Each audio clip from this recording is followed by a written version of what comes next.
Hi again, YouTube. It's me, Brandon Wilkins, here with another video for you today. Today I'm going to be talking about the idea of playing versus practicing and why it might be important to think about your instrument in these terms. Um, when I was young, I used to play my saxophone all the time, or more important, actually, more like practice my saxophone all the time. And what I was really doing was I was playing through all the stuff that I knew, and I wasn't really growing or learning. And it kind of got to the point where I started feeling stagnant and I wasn't really getting any better at my instrument. And I didn't really start understanding the difference between playing and practicing until I was getting ready to audition for college. Um, at that point, I started practicing about 6 hours a day, and I felt like my playing, like I finally started to realize what getting better at my instrument actually meant. Um, so I got a lot out of that, and I'd like to talk a bit about the differences and why it might be important to think about your playing in that way. So to me, playing the saxophone or playing any instrument is an enjoyable thing. It's something that we strive to get better at. So we practice so that we can play better. Um, we don't play so we can practice better, and we don't practice when we play. Some people do, and I think it's an easy habit to get into. You know, if you, especially if you spend a lot of time practicing, you can get in this mentality that you're always practicing, but it's important to learn how to play and to learn how to practice. Um, when we practice, we break down ideas into bite-sized chunks and we improve upon those particular skills, whether it's tone, intonation, uh, time, and anything, vocabulary, phrasing. So we break down those kinds of we break down those ideas into bite-sized chunk and we get into the super focused mode. And sometimes it can be hard to get out of that space, which is why it's important to learn how to play as well as how to practice.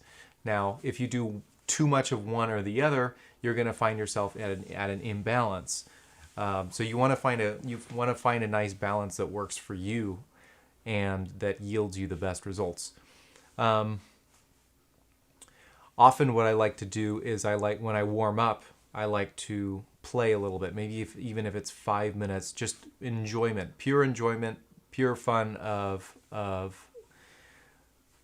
practicing. Or I'm contradicting myself. Um, just pure enjoyment of the instrument. And then I might have a mental list, a written list of things that I want to accomplish in the day. So um, I will practice those things. Break things down into small exercises and improve on. Everybody has philosophies about their practice routine. Um, and when I've finished my practice for the day, sometimes I will put my horn down and I won't want to touch my horn again for the rest of the day. Sometimes I come back and practice again later. But there will be a point where you're feeling really good on the instrument and hopefully better on the instrument at the end of a practice session than you were the day before. And at that point, I really like to kind of reward myself by playing. And I'll do that by putting on, a play along, or just not even using a play along and just playing and enjoying the saxophone and enjoying my newfound skills on the instrument. So I think that kind of reward is very important to developing a play versus practice balance. Because when you're playing a gig, you're playing music, you're supposed to be in the moment. You don't really have time to be thinking about what lick you're going to play here. A lot of people do that, and then they get really, really good at being analytical and brainy in the moment, and it takes you outside of what I think music is actually about, and that is at this push and pull between yourself and the rest of the musicians in the band.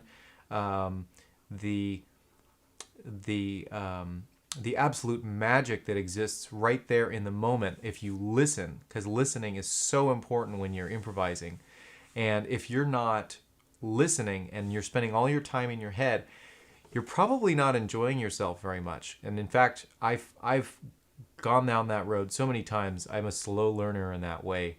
I'll start practicing and I'll get in this space of, you know, my chops are great and I'm feeling really great, and I think that I have to remind myself to take a step back and actually play the music, play fewer notes, rest more, play simpler lines, play more melody.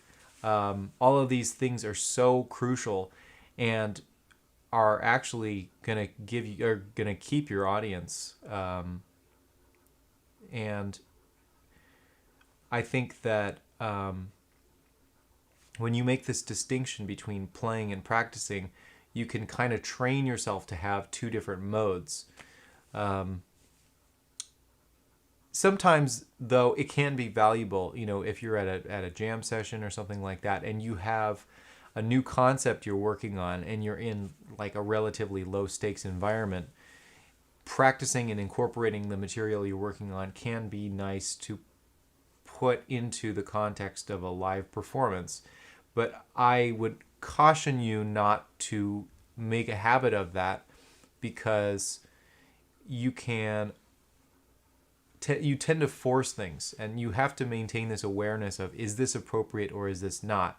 The end goal should not be to shove things into your playing and just shove them in every live performance. The goal is you try them out and see if you like them, but if something is meant to stick, it will stick. And if something's not meant to stick, it will not stick. It'll probably benefit your playing in some way, but it will not emerge in the way that you sometimes want it to emerge. So playing is such a joyous thing. Why ruin it by practicing?